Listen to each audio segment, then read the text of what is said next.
आज की कहानी का शीर्षक है सियार और ढोल।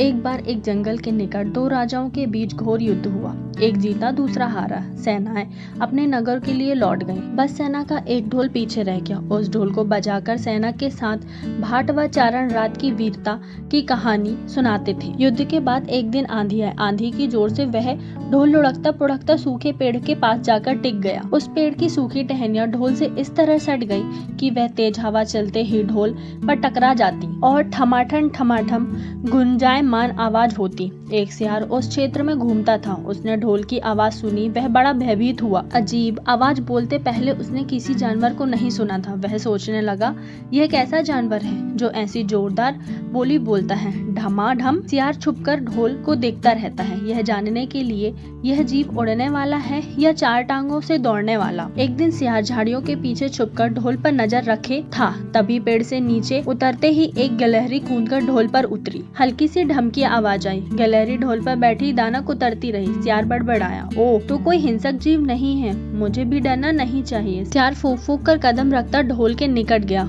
उसे सूंघा। ढोल का उसे ना कहीं सर नजर आया और ना कहीं पैर। तभी हवा के झोंके से टहनी ढोल से टकराई। ढम की आवाज आई। सियार उछलकर पीछे जा गिरा। सियार उठने की कोशिश करता हुआ बोला, यह तो बाहर का खोल है, जीव तो घोल के अंदर है। आवाज बता रही है कि कोई जीव इस खोल के भीतर रहता है। वह मोटा ताजा होना चाहिए, चर्बी से भरा शरीर, तभी ये ढमढम की जोरदार बोली बोलता है। और मंदा से घुसते हुए सियार बोला, ओ सियारी, दावत के लिए तैयार हो जाओ, एक मोटे ताजे शिकार का पता लगा है। सियारी ने पूछा, तुम उसे मारकर क्यों नहीं लाया? सियार ने उसे बोला, क्योंकि मैं तेरी तरह मूर्ख नहीं हूँ। वह एक खोल के भीतर छिपा बैठा है। खोल ऐसा है कि उसमें दो तरफ सूखी चमड़ी के दरवाजे हैं। मैं एक तरफ से हाथ डालकर उसे पकड़ने की कोशिश करता तो वह दूसरे दरवाजे से न भाग जाता। चांद निकलने पर दोनों ढोल की ओर गए। जब वे निकट पहुँच ही रहे थे, फिर हवा से टहनी ढोल पर टकराई और ढम की आवाज आई। सियार सियारी के कान में बोला, सुनी उसकी आवाज? जरा सोच, जिसकी आवाज ऐसी गहरी है वह खुद कितना मोटा ताजा होगा। दोनों ढोल को सीधा कर दोनों ओर बैठ गए, लगे दांतों से ढोल की दोनों चमड़ी वाले भागों को किनारे फाड़ने। जैसे ही चमड़ी कटने लगी, सियार बोला, होशियार रहना, एक साथ हाथ अंदर डालकर शिकार को दबोच लेंगे। ने हूं की आवाज के साथ हाथ ढोल के भीतर डाला। अंदर ठठोलने लगे। अंदर कुछ भी नहीं था। एक दूसरे को हाथ ही पकड़ आए। दोनों चिल्लाए, यहाँ तो कुछ भी नहीं है, और वे माथा पकड़ कर रह गए। इस कहानी से हमें क्या सीख मिलती है कि बड़ी बड़ी सेखी मारने वाले लोग